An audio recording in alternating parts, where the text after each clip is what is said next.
A very good evening and welcome to yet another edition of Times Exclusive here on Times Network. I'm Brian Banda, glad you could join us tonight. The program tonight is coming to you courtesy of Rainbow Pens. My guest tonight is the British High Commissioner to Malawi, Her Excellency Madame Fiona Ritchie. Madame Ritchie has been the British High Commissioner to Malawi since the year 2022, and before that she was Development Director at British High Commission for 2 years, 2021 to 2022.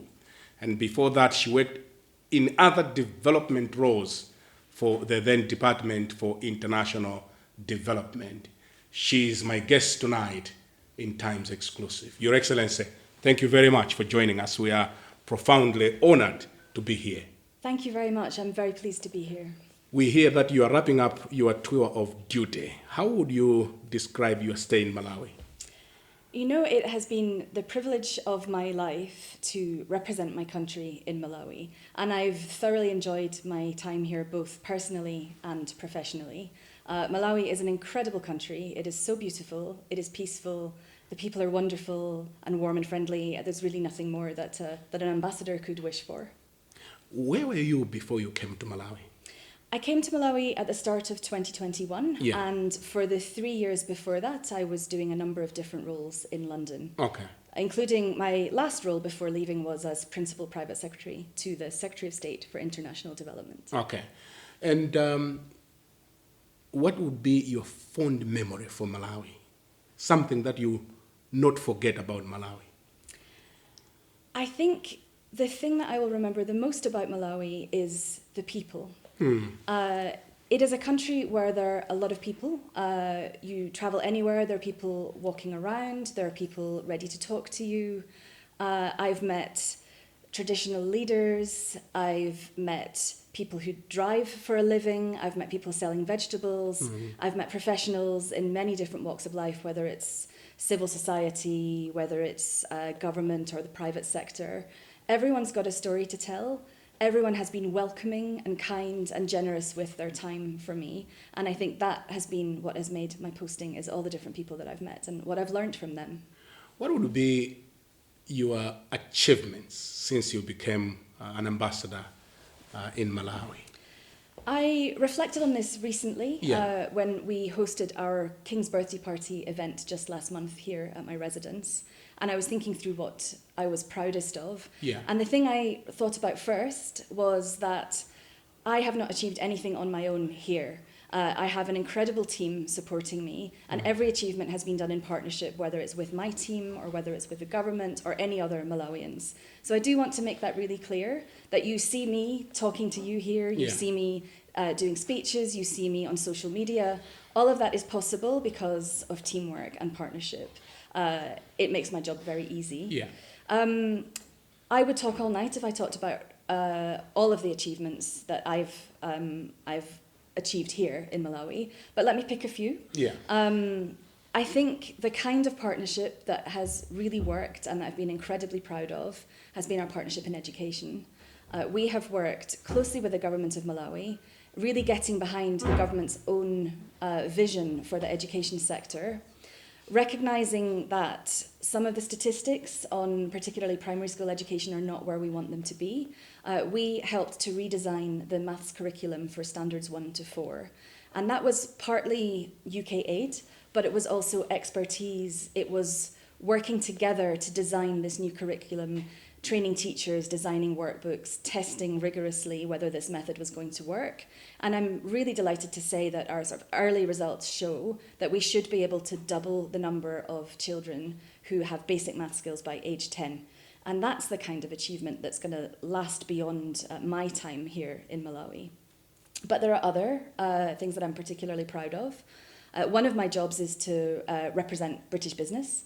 So I've worked very closely with a range of businesses, British and otherwise, Malawi and other countries, because I really think that the future for Malawi is private sector-led growth. So I've talked to those in the private sector, I've really understood their concerns. I've lobbied for British investors who want to understand how to make things work in Malawi. But I've also worked very hard with my team on trying to improve the environment for doing business here, because investors need to have confidence in the economy, and that has been one of the major planks of our Do we have work. enough trade going on between Malawi and the United Kingdom? I would love to see an increase in trade between Malawi and the United Kingdom. I'd love to see more Malawian exports, and I'd love to see more UK imports. It's not easy to be an exporter in Malawi, and the UK is not necessarily an easy market for Malawian businesses to break into. It can be done. I think there's a lot that Malawian, the agriculture sector in Malawi has got loads of potential to grow, moving away from traditional crops like tobacco, tea and sugar. There's, macadamias, there's mangoes, there's chilies. And then I think some of the traditional sectors like tea, for example, with a bit of investment and more added value, which is really critical, you can move away from exporting raw tea to sort of bespoke niche products that are branded Malawian. I think at the moment not much that's exported is branded as Malawian. When you can build that brand, that is something that consumers in the UK and other countries can get behind. But I think the economic environment makes it very challenging for exporters. The gap between the official and the parallel exchange rate makes it difficult to survive as a business.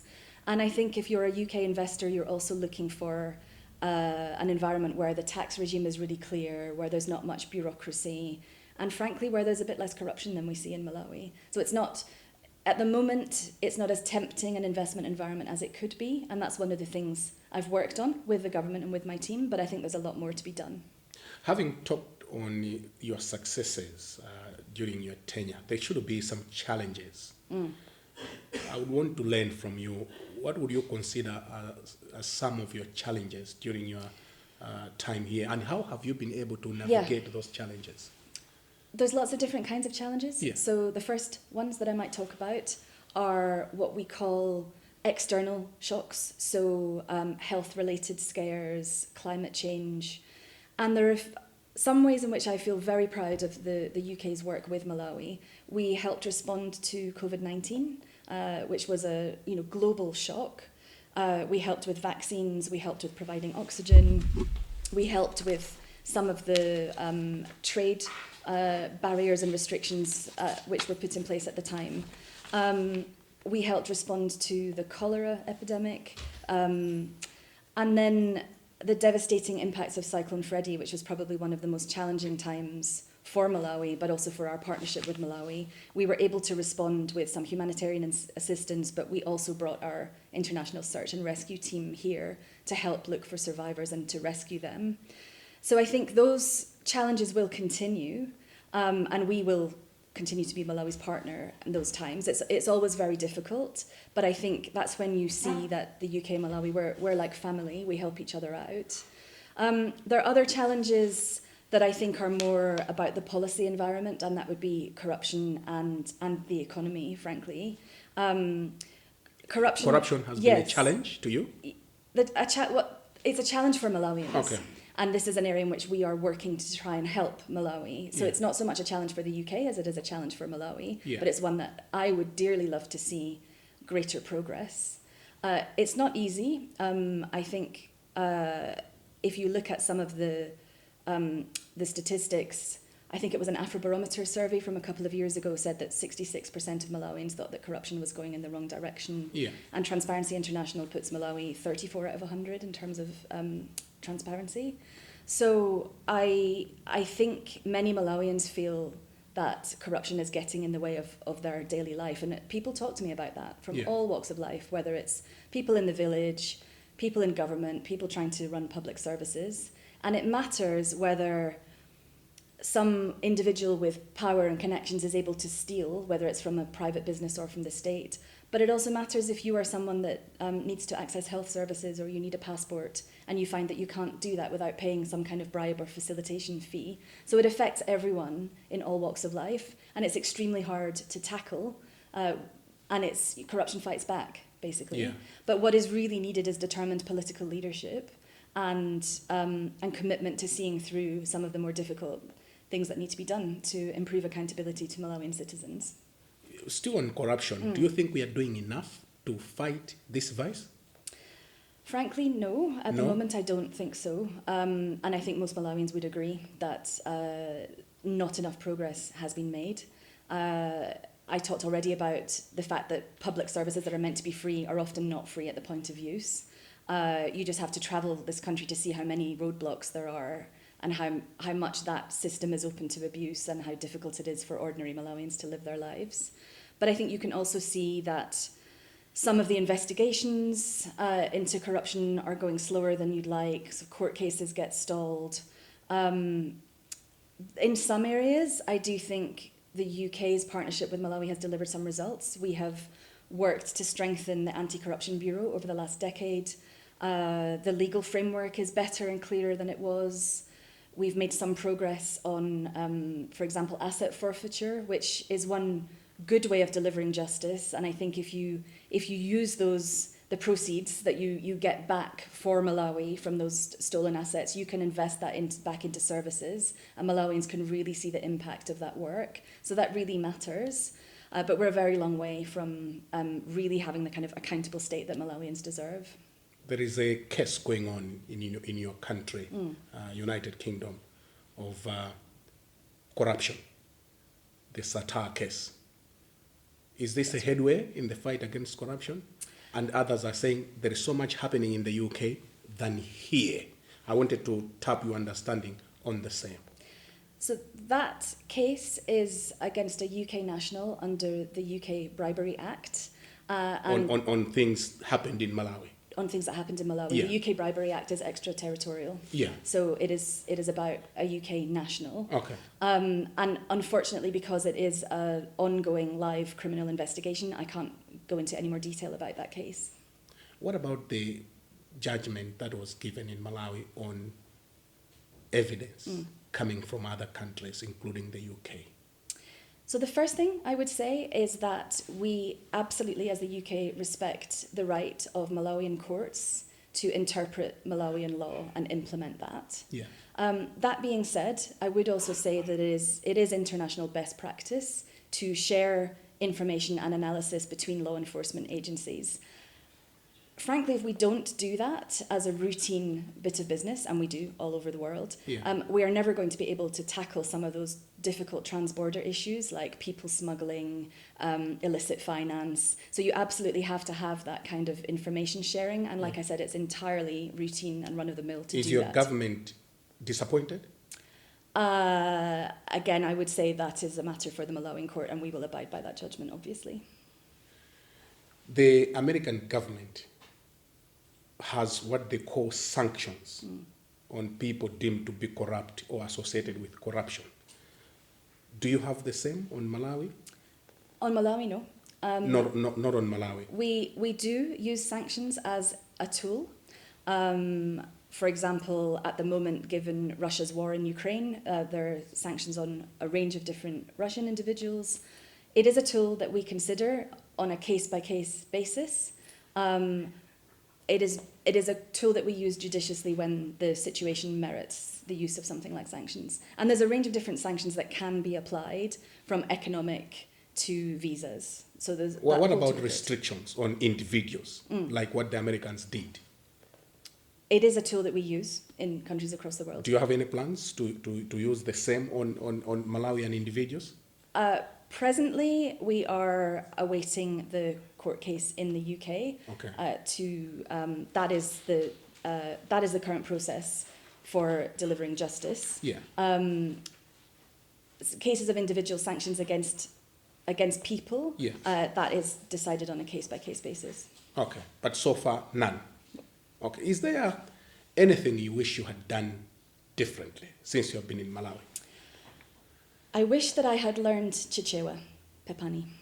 You didn't learn Chichewa? I didn't learn Chichewa. Not even a single word? I learned to say Zikomo Kwambiri, and I learned to say Mulubwanji. Yeah. And Chabwino, I've got quite far with a good use of Chabwino from time to time. Okay. But I really wish that I had spent some time at the start of my posting learning more Chichewa. I think it would have... I said earlier on that one of my favourite things was getting out and talking to people.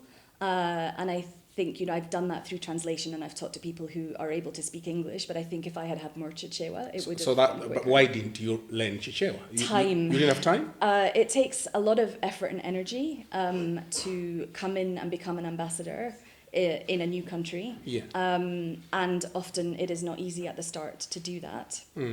And then I think some of your viewers may or may not be aware that actually I had to go home at the start of my posting for personal circumstances to look after a family member. Okay. So actually the beginning of my posting was not as a normal posting is. Yeah.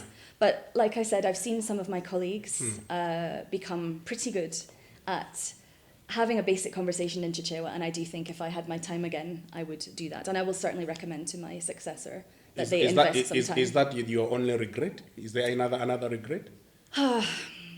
I mean, I wish that we had been able to deliver more development results together with the people of Malawi, but that's not for lack of trying. Yeah.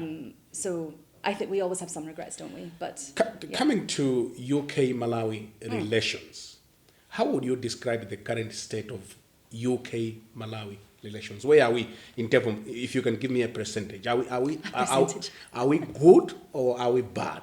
I think we're good. Okay. I think we're good. I think the relationship between the UK and Malawi, we are family. We have a long history, some of it good, some of it not so good. Okay. And you cannot change that history. You can only build on it and grow and look to the future.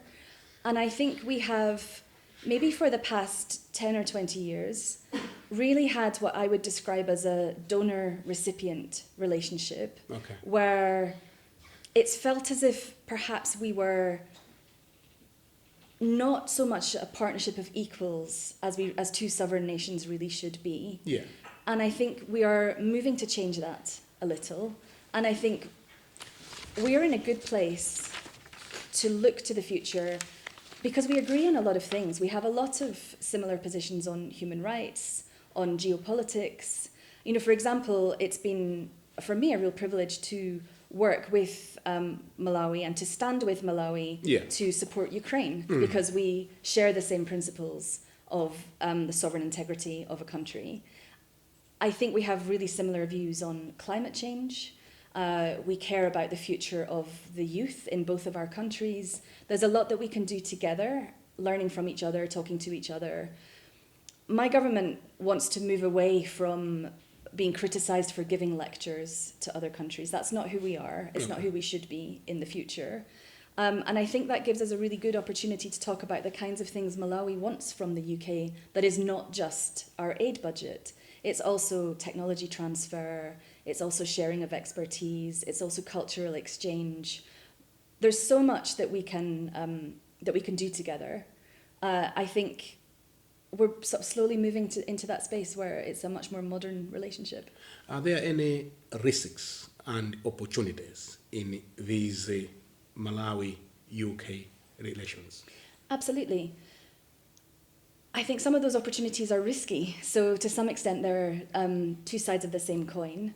I think I talked a little bit about climate change, and that is an area where Malawi is currently, for the rest of this year, the chair of the least developed countries, which is a UN grouping. Yeah. And as such, Malawi has a powerful voice to speak for those countries at the United Nations. And the UK and Malawi are very aligned on what some of the important issues are, particularly for a country like Malawi, which is not a major carbon emitter and still needs help adapting to the impacts of climate change. We are standing up for countries that have those needs. We are sort of continuing to commit to global leadership on climate change. We're really interested in transition to green energy, and that is a sector actually where Malawi has a lot of potential. We, for example, British International Investment, which is the investment arm of the British government, has invested in the Mpatamanga hydropower project, which is a key plank of the Malawian government's own ambition to achieve sort of 70% of electrification by 2030. That's a commitment that the Malawian government has made. At the moment, 2% of rural households have access to electricity. So this project has the real potential. It's hydropower, it's battery storage, it's about creating more stable energy flows. It should help those poor households.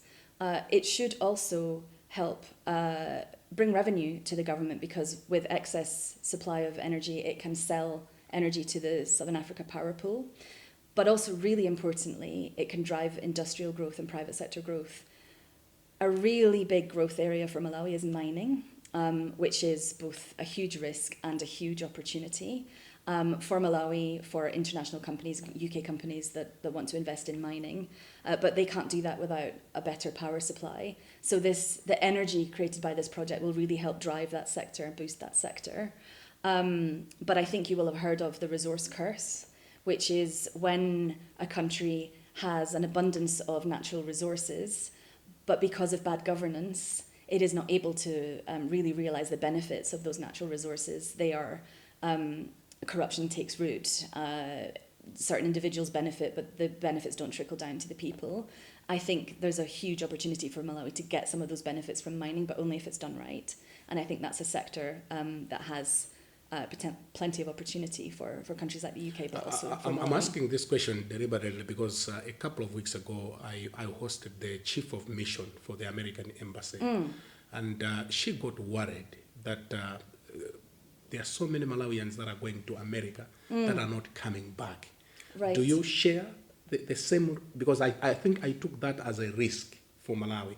Do you share the same view? Yes, that there's a risk that that the talented people will leave Malawi, like brain drain. Yeah, but also when they go, they don't want to come back. Yes. Yeah. I mean, I think brain drain is a very real challenge for a country like Malawi, where you want to keep your best talent, and then countries that like the UK and like the US, where Malawians go to, what we don't want to see is irregular migration. Okay. So that's a huge priority for my government, is to reduce irregular migration. Okay. So we don't want people coming and overstaying. What is irregular migration? It is when people they arrive illegally in the country, or they overstay their visa. Regular migration is when people move for a job that they already have, and they... So overstaying visas, is that something that you're experiencing? A little. On your end? A little, but not much. It's not a huge problem. People are for coming us. back? Yeah, mostly. Okay. What advice are you leaving for your successor? I think I would say to her two things. Yeah. The first thing is spend as much time listening to people as possible. Yeah. There's a real temptation to get stuck straight in and demonstrate impact and to further your country's national priorities, but actually you have time at the start of a job like this one to get to know people, and you will do a much better job when you really hear and learn and listen to what they want to tell you about their country. And I think that mutual exchange also helps you to love Malawi, and then if you love Malawi, as I love Malawi, it helps you to do a better job. I'm going to sneak in a third one, sorry, learn Chichewa. Yeah. We covered this. Yeah. And I think the other thing is, life is hard for Malawians. I think it's very easy as a Western diplomat to get a bit frustrated that reforms are not happening as quickly as you would like. And that what kind of reforms? Any kind of reforms, okay. Whether it's in economic reforms, whether it's tackling corruption. So the reforms are not happening as you expected? Exactly. I think you arrive to do a 4-year job in a country, and you think you're going to transform everything and deliver huge development results. It takes a long time. I would encourage patience, and actually to remember that however frustrating that is for you as a Western diplomat, what is really hard is life for your average Malawian. They have it much worse. And to put those Malawians at the forefront of everything that you think about and everything that you do. Let's talk about development and aid. There is a growing concern in this country about the declining UK aid levels. How do you respond to critics who are saying UK is stepping back from its commitment? I think quite a lot of things about that. It is true. The British Prime Minister, Sir Keir Starmer, has announced a reduction in UK aid from 0.5% of gross national income to 0.3% of gross national income. And the reason he's done that is because we need to find money to increase our defence expenditure, because we have assessed that the security threat to the UK is much higher than it has been at any time in recent history. And we have decided that we have not invested enough in defence. The UK, like many countries, has struggled to get back on its feet economically after COVID. I think if you talk to, if you were to go into a poor community in the UK and talk to people there, they are struggling to make ends meet. They want the Prime Minister to put the UK first, and that is what he has decided to do. I would say, though, that if you look at the broader context, it's not just the UK. Other countries, and it's not just the US either, many countries are looking at their aid expenditure. They are suffering a little on budget pressures in their own countries, and they have to make tough choices and prioritise how they're going to spend the scarce resources that they have. Now, 0.3% of UK GNI is not a small amount of money. Yeah. So we will still be a major investor in development in the world. Decisions have yet to be made on how we will spend that money. It's likely to still be through a combination of bilateral aid, so UK-Malawi aid in Malawi, but also multilateral, so the UN, the World Bank, the IMF, and sometimes funds that have a very specific purpose, like Gavi or the Global Fund, which are tackling a very specific health threat. Yeah. That will continue, but it's my view, I'm someone that's worked in the development field for 23 years. I think the sector is changing, and I think the days of us doing service delivery in another country, those are coming to an end, and we're thinking more about strategic investments and how to work in partnership. So it's been over a decade since you last gave budgetary support to Malawi. Right. Do you see your government changing that position anytime soon? No. No? That's a big no? Definitely not. I think budget support as an instrument, we used a lot in the 2000s and the early 2010s. Yeah. At that time, we were trying to see whether that was the best way of achieving development results. And it was really helping us get behind government plans. It worked in some places and in other places not so much. And I think in Malawi, the Cashgate scandal in 2013, that was the last budget support in Malawi. And I think not only would we need to have much more confidence in government systems, but it's not an instrument that we are really delivering. You don't trust African governments that you can give them money? It's not about Africa. It's about what? It's global. We don't really do budget support as an instrument anymore. In some small cases, I think, but it's really declining. Yeah, but you are giving us support, but not direct support. Not to on government. budget. Yeah. Not on budget. Why? I want to understand the reason. What? Because our aid is UK taxpayers' money. Yeah. And we have to have 100% confidence in how that money is so spent and accountability. That's the essence of my question, that you don't trust governments to handle your money. I think British citizens don't understand why we would give money directly into another government's bank accounts. Okay. We don't find it possible to explain that case to them. What we do, it doesn't mean that we don't work behind government priorities, which is the purpose of budget support in the first place. So, for example, in the health sector, a number of different development partners work behind the government strategy, and we specifically resource elements of that strategy rather than us buying consultants and doing that development ourselves. So there are ways of achieving the same result in a slightly different way that we have much more financial assurances over. So Cashgate really destroyed your confidence. Is it safer to say that? Yes, but it's not. Malawi's not the only country where we lost confidence in using on-budget support. And how can countries like Malawi navigate through that? What advice would you give?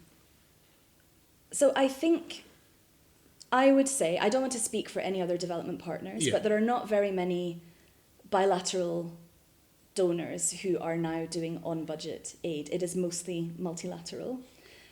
There's something around public financial management that actually the Malawian government is working on and is implementing. So that helps build confidence.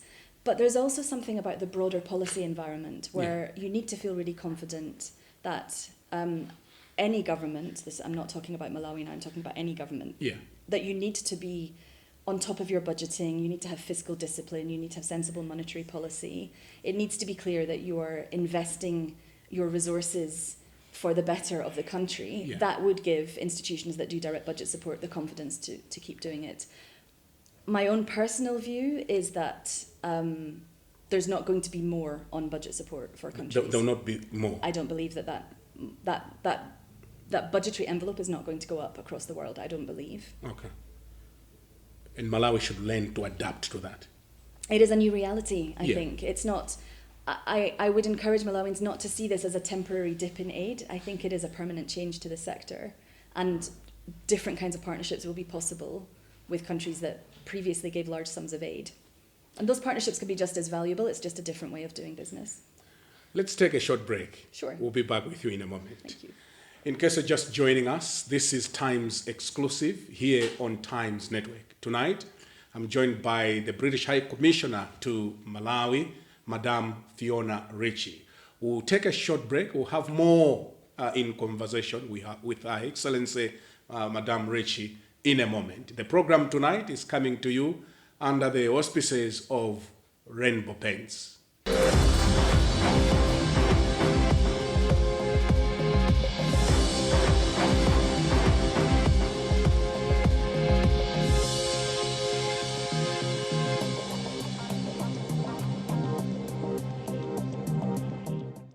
You're watching Times Exclusive here on Times Television. Welcome back, and we are continuing our conversation tonight with the British High Commissioner to Malawi, who is leaving in a few days. Welcome back, Your Excellency. Something related to the economy. You know that the IMF extended credit facility shut down. I wanted to tap your understanding on the impact of this decision on Malawi and what went wrong. I know you are Britain is a shareholder on this matter. That's right. Yeah. I can't speak on behalf of the IMF itself, but as a shareholder to the IMF, we, the UK, and me personally, actually, I invested a lot of effort and energy into getting this programme approved. Because I and my fellow heads of mission really believed that this was the best opportunity that Malawi had to dig itself out of a looming economic crisis. Just to clarify a little what the purpose of the ECF was, because I've seen quite a lot of information on social media and sort of chit-chats out there, that it was about getting money. And actually, that's only a very small part of what the ECF was designed to do. Okay. It's the purpose of an extended credit facility is it's an agreement between the government and the IMF. It's not something that the IMF imposes upon a country. It's something that the country wants and agrees to. What the benefit for Malawi was that it bought them some breathing space to renegotiate its external debt. And that was really important because debt was becoming a huge burden to the government of Malawi. It also created the opportunity to implement a series of reforms, and those were agreed in advance between the IMF and the government. And then, yes, there was a little bit of on-budget support. The IMF programme itself was over 4 years, and the money was always to be tranched depending on progress against a set of benchmarks. It is definitely fair to say that those benchmarks were tough. And they required changes to fiscal policy, changes to monetary policy, all of which were designed to increase Malawi's long-term prosperity, but would of course come with some pain. There's no getting out of an economic crisis without some pain. But the first tranche was released. It was not possible for the IMF and the government to agree on the first review, and as a consequence, if there's no review conducted within the first 18 months, an ECF automatically expires, and that's what happened in this case. Now, the government here says it was paused, not cancelled. What is the truth?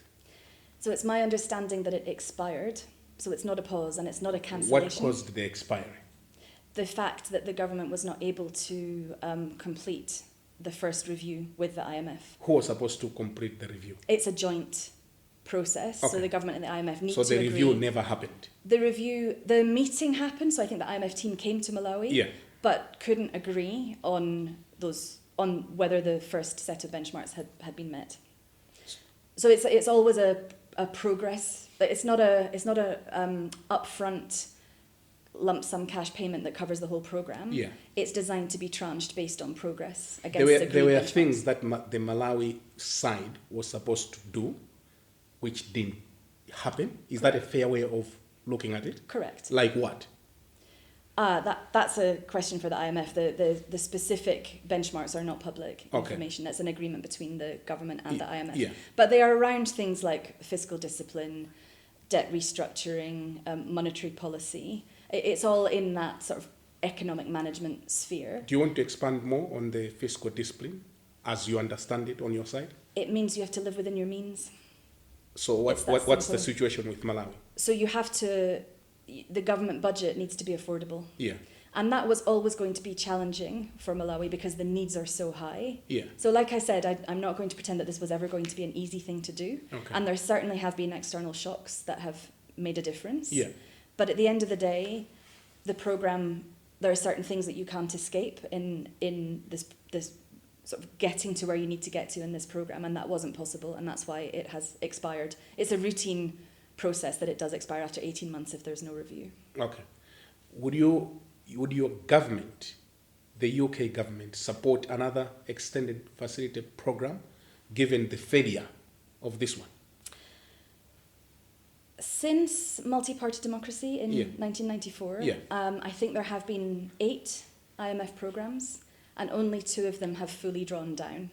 And that suggests to me that there are some serious challenges for the Malawian authorities, and that there have been for decades, in really achieving economic stability. Obviously, the decision for whether there will be another ECF is for the IMF board and the government of Malawi in due course. But I would say it would be not sensible to rush into another programme without addressing some of those underlying challenges. Not sensible? On which part? It's not sensible to rush into another programme without addressing the underlying challenges. Yeah, so the government has blamed the shocks. Right. Is that a fair way of looking at it? They have certainly had an impact. So I'm not saying that the shocks are not relevant, but it's also about policy choices. And policy choices? Economic policy choices. Like what? Like the reforms that were part of the programme. So fiscal discipline, monetary policy, and restructuring that didn't happen. debt. It didn't happen to meet the benchmarks set by the IMF. So what I'm saying is, if Malawi has not successfully drawn down more than 2 out of 8 IMF programmes in 3 decades, there is something fundamentally challenging about those kinds of programmes. It wouldn't be sensible to rush into another one without addressing some of those. Let's talk about. So my question is, will your government support? If the conditions are right, that is something that we can discuss. But at the present time, the conditions are not right. Is that what I'm getting from you? Oh, no, a programme has just expired. It takes a long time to agree another programme. Yeah, but when that time comes, that there is a need for another ECF, that's the essence of my question. Yeah.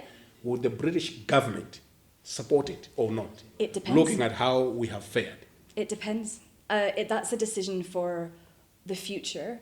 It's a decision for the IMF board and the government. There would need to be really strong commitment on both sides. This is not something that the IMF does to a government. The government has to want this programme. So again, that's for a future government to decide. But it needs to be really clear that certain economic conditions can be met. There's a lot of analysis that goes into any IMF programme about whether a country can achieve a sustainable economic footing based on its projected revenue streams. So, tax revenue, whether, in Malawi's case, whether mining revenues will come on stream later on. It's a huge amount of work, so it's not a decision that will happen anytime soon. And at the time, if another ECF is approved, that will be because those conditions are met. So we lost an opportunity. Yes. As a country. Yes. That's my belief. That's your belief. Let's talk about issues to do with migration and mobility. Many Malawians are of the view that the UK visa regime is very restrictive and expensive. It costs a fortune to get a UK visa. Do you believe that view? I understand that the cost of a UK visa is expensive for many Malawians. Yeah. The price is based on the cost of processing that visa. It's not an inexpensive thing to do. It's not something that governments can provide for free, so that is why a visa has a high cost. You don't need a visa to come to Malawi. That's true. But you need us to have a visa to go to United Kingdom. Unfortunately, Is that fair? You come here as long as you want. Yeah. You just pick your bag, I'm going to Malawi, and you'll be welcomed at the airport. We can't do that in the UK. I thought these things are supposed to be reciprocal. No, reciprocity is not a policy that we apply to visas, unfortunately. Unfortunately? For the people of Malawi, I'm afraid. For us, I think I talked earlier in the interview about our government's need to reduce irregular migration because of the pressure on UK services. I think what that means is when people from other countries apply for a UK visa, that application is scrutinised very carefully to make sure that, in the opinion of the assessing officer, that person doesn't intend to overstay their visa, and also that they have the funds to support themselves in the UK during their visit. It is a lot more expensive in the UK than it is in Malawi, so sometimes we need to double check that people have got enough resource to support themselves. Unfortunately, I think there are so many visitors to the UK, and of course we welcome many people coming to the UK, whether it's for business, whether it's for education, whether it's for tourism. But we do need to control that as much as we can to make sure that it's not damaging to the UK in some way, that we don't end up having people living in the UK illegally that won't have access to services, and that's why we have these restrictions in place. It's about balancing our desire to have people come to the UK, but being an open country, but also need to protect our security and protect our services. How many visas are you issuing, for example, in a month or a year? I think annually, so we don't process visas here in Malawi. I think, you don't? As you may know, they are sent to South Africa. Okay. There's the processing centre in Malawi, but we don't. Why not here? We don't do them in the High Commission. In most places, we don't. It's just the way that we operate our service. It's about trying to do that as cheaply as possible, frankly. I think we service about 2,800, in between 2,500 and 3,000 a year, and about 75% of them are approved. 75%? Yeah. That's a good rate. But on the same, do you think it's only fair to refund one's visa application fee once their visa has been declined? There is a debate going on, so including other African countries. I really understand why, if you are a Malawian who's paid a lot for a visa and you don't get it, why you think that. I do understand that. But the price is not for the visa, it's to cover the cost of the processing. And that processing has to happen whether a visa is refused or accepted, and we need to recover that cost. It's a business transaction, it's really that simple, unfortunately. What cost? I thought the staff are employees of the embassy and they get paid by the end of the month. It's not. So we have to have staff who do security checks, who do background checks, who check bank accounts, who process the actual system, take fingerprints. Yeah. That's not free. Okay. So we recover that cost by charging for a visa. Talking about unemployment in Malawi, is there anything that the UK government can do, for example, in the areas of nursing, home care support, to help fill or navigate through the issue of unemployment in Malawi? Because we have young people who need jobs. Yeah, who can work easily if there are no restrictions in the UK. The problem is we also have young people in the UK who are struggling to find jobs. And obviously it's my government's responsibility to put UK citizens first when it comes to UK jobs. That doesn't mean that we don't need immigration. We do need controlled regular migration. Many Malawians do actually work in the NHS, whether it's as nurses or doctors or whether it's in the care sector. Those jobs are all advertised, and where they are open for Malawians to apply, as with many other nations, then they're welcome to do that. At the moment, we don't have a specific scheme between the UK and Malawi, and I think given the pressure my government is feeling on public services and responding to the needs of UK citizens, I don't think that's something that we would do anytime soon. But we hear of other countries sending, for example, nurses to the UK. What do they do to get such kind of favors? They apply for jobs as they come up. There may be a couple of countries but it's where... GTG, isn't it? Yes. Yes. So I think under a G2G assessment, we would look at the needs of the health sector of the country that would export workers to the UK. Yeah. And I think we would probably assess Malawi as needing to retain as many of its health workers as possible. Okay. Now, I know that there needs to be government budget to pay those salaries. Yeah. But we really don't have G2G in very many countries at all. Okay. But it, as I said, the route for employment in the UK is when it's advertised, and then when it's free, it's genuinely free. Let's talk about democracy and elections. We have elections coming up in September. There is already reports of political violence, what we experienced last week in Lilongwe. I want us to talk about that, but what's your message to political leaders that are watching us tonight? Two messages. The first one is around the value of Malawi's peace. I think it's very hard to put a value on peace, but Malawi is one of the most peaceful countries that I have ever come to. I feel 100% safe in this country as a woman on my own, travelling. That is incredibly rare, and I don't want Malawians to take that for granted. And I think you sometimes don't miss something till it's gone, and I don't want that to be Malawi's experience. It has always had peaceful, credible elections. It has always prided itself on being a country of peace. I think that is critical. And political leaders have got an important role to play in publicly valuing that peace as well, and to call for calm and to call for a reduction in violence. That's the first thing. And then I think the other message is really, you get into politics for the people. It's a privilege and an honour to serve as a public official, whether you're a civil servant, whether you're an MP, or whether you're a government minister. The most important thing is to put the country before personal political gain. And I think that is the key to unlocking some of this. What was your first impression when you saw the pictures and videos of last week's violence in Lilongwe? I think, to me, it was part of a pattern. We have seen demonstrations turn violent in other parts of the country. But I think the type of footage that we saw from last week, for me it was shocking to see what appeared to be Malawian security forces standing and observing an individual who was being beaten up violently by someone else. I wasn't there, so I can't say what was happening in that particular moment in time. I can only say what it looked like from the footage.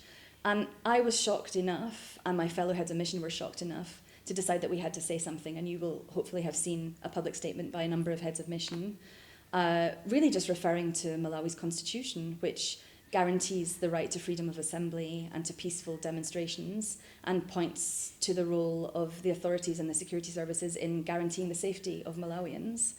And I was very pleased to see many other calls for an investigation into what happened, including from His Excellency the President. So I really do hope that the facts will become clear, and that no future demonstration in Malawi will be as violent as that, and that the security forces will be able to stop it if it does happen. You give support to the Malawi Defence Force and the police. Were you disappointed with their behaviour? Like I say, I can't say exactly what happened. I can only say what appeared to happen. Yeah. And yes, I think I was disappointed. You were disappointed? To see people in uniform apparently not intervening.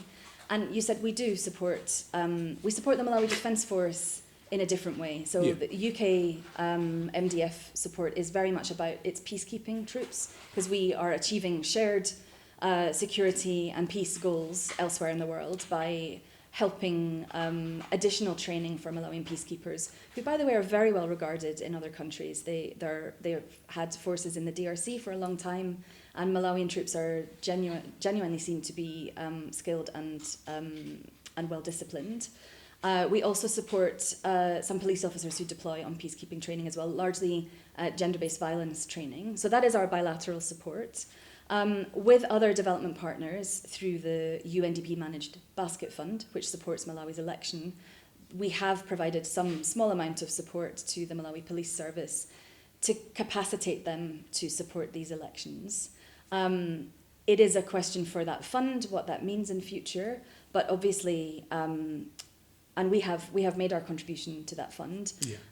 But for us, any investment that we make into a country, whether it's a development investment or a private sector investment, it needs to achieve the results that it was set out to achieve.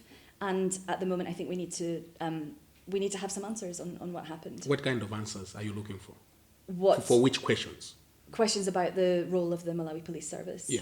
And my next question is, will these developments, the developments of last week, have any bearing on future support? It depends what happens now. I mean, as I said, we have contributed our funding already to Malawi's election because it's in September. Okay. So it doesn't affect our current funding envelope. Okay. But certainly in the future, if we think that an investment is not going to deliver value for money for the UK taxpayer, then we wouldn't make it. I think the job for us now is to understand what happened and to work closely with our partners to make sure that the Malawi Police Service upholds the constitution as it is meant to do. What would you advise the MDF and the police? Because the political temperature is going to rise. How should we handle the next 2 months? There's a number of different challenges, aren't there? There's the different jobs of the Malawi Police Service and the MDF in making sure that Malawians are able to exercise their democratic right freely and safely. And there's upholding the constitution. And the police and the MDF, they're not the same, and they have different roles and responsibilities. Public order is a police responsibility. MDF, they have an MOU, I gather, with the police service that they can be brought in if necessary. The most important thing here is upholding Malawi's constitution and making sure that citizens can vote. And I know from conversations with the IGP, Commander MDF, they understand and want to uphold those roles. Yeah. That's one piece. The next piece is public perception. And I think, unfortunately, we live in a world of social media where there's misinformation, there's disinformation. It's very hard to sort out truth from something that is being manipulated. I think there's something there about encouraging public confidence and instilling that sense in Malawians that they can trust the police and the MDF. And that's as much about what you say and what you demonstrate as what you actually do. Where do you think this violence, the political violence, is coming from? Is it sponsored? I don't know. You don't know? I think that politics is a heated environment. Yeah. It's a febrile environment for Malawi right now. I think that, for me, one of the joys of Malawi has been that it doesn't matter whether I'm talking to my political officer in the High Commission, whether I'm talking to one of my drivers, or whether I'm talking to someone who's selling bananas at the side of the road. They are all political. They all talk about politics a lot. They all are informed. They all care about politics in Malawi. That is fantastic. The flip side of that is that people's emotions can be heightened and they're angry. I think I understand why Malawians are angry right now. People are starving. Young people don't have jobs. It's very easy to whip that up instead of calming it down. So I can't tell you if the demonstrations or the thugs are politically sponsored or not, but it is a very febrile environment that could be quite dangerous. What would a perfect election in Malawi look like? I don't believe there's any such thing as a perfect election. Okay. There's no perfect election anywhere in the world, not in the UK, not in Malawi. Mm. But what I would like for Malawi is a peaceful, credible election where citizens can exercise their democratic right. That is vital, absolutely vital. It's not just about polling day. It's about the process in the run-up to the election itself. So it has already started. So it's about public confidence in the institutions. Do you have any reservations with how the Malawi Electoral Commission and other stakeholders are handling themselves, leading towards September 16? Because there have been issues of audit, there have been issues of how things are being done, and people are talking. it's not for me to comment on how the Malawi Electoral Commission is going about the job of running Malawi's election, but I would encourage as much transparency and engagement with the political parties and the people of Malawi as possible. Because as I said, it's not just what you do, it's the perception of what you do. So more communication is incredibly helpful. And I would say that the media has an incredibly important role to play here as well. The media is, in an election, its responsibility is to report the facts, to make sure that Malawians have access to the kind of information they need, whether it's about the Malawi Electoral Commission, whether it's about the process, whether it's about the candidates. All of these things play a really critical role. Still on the same violence, the European Union said they would stop funding for the police because of their unprofessional conduct. Are you going to take the same route? I think the EU ambassador might have been talking about the EU's direct support to the police, not support through the basket fund. So I can't comment on the EU's decision about its own police support programme. But similar to what I've said, if you support an institution or a particular set of investments, you need to make sure that they're doing what they're meant to do. And if they're not, then you have to review and decide if you will keep going. What is your biggest fear for Malawi's future? My biggest fear is that this election will be violent and that will somehow change Malawi for the worse. I'm not saying I think that will happen. I'm not saying it's probable, but I think it's possible. And I think that would be a devastating loss. And I think once that's happened, it's very hard to recover from it. And you've never seen the scenes in Malawi that you've seen in other countries like Zimbabwe or Kenya, where there have been mass protests, people have died. I don't want to see that for Malawi because I think that will be a fundamental change to this country that would be for the detriment of future Malawians. And what gives you hope for this country? I think it's the youth. One of my favourite days of the year is when I meet the scholars who are going to the UK to study under the Chevening and Commonwealth scholarships. These people are the future, and we design those programmes to avoid some of the problems we talked about earlier of brain drain. So if you receive a Chevening scholarship, for example, you have to come back to Malawi afterwards, and you have to therefore take what you've learned and invest your skills and expertise back in Malawi. That's what it's designed for. And these are people who are working in sectors or who are studying in sectors that really matter, whether it's renewable energy or modern agriculture or communications. There's a real range. Those people have ideas, they have drive, they have ambition, and I think with that power, they can really transform Malawi for the future, make it outward looking, make it modern. It's not an easy thing to do. It's difficult to be an entrepreneur in Malawi, I think. But that's the future, really. And I think the more that we can all do to encourage those people to not lose hope and to really drive progress and build on their ideas. I know in the years that you have been in Malawi, there must be some many memorable moments. But what would you describe as your memorable moment? Well, I'm going to beg permission to have more than one memorable moment. Okay, two then.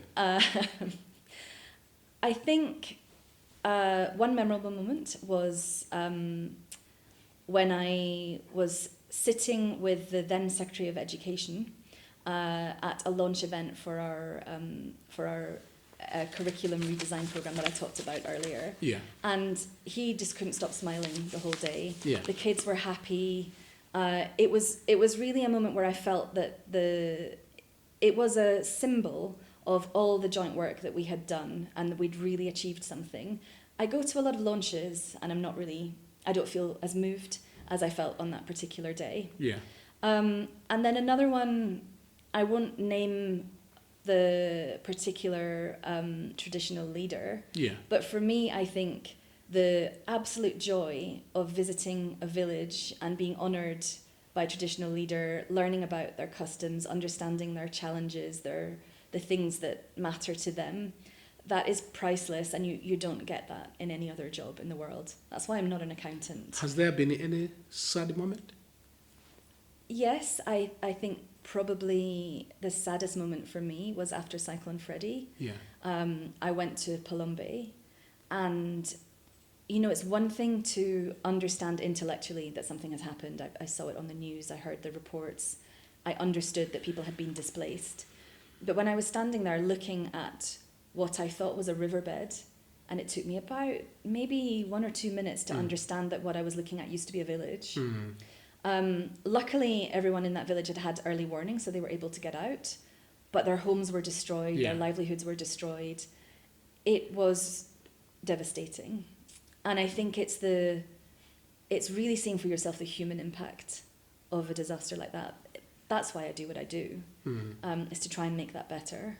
But that was very sad. And I was just there observing it.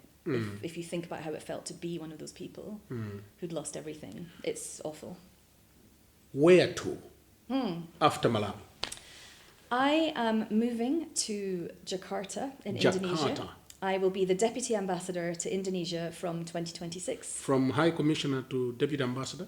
That's right. It happens? It happens.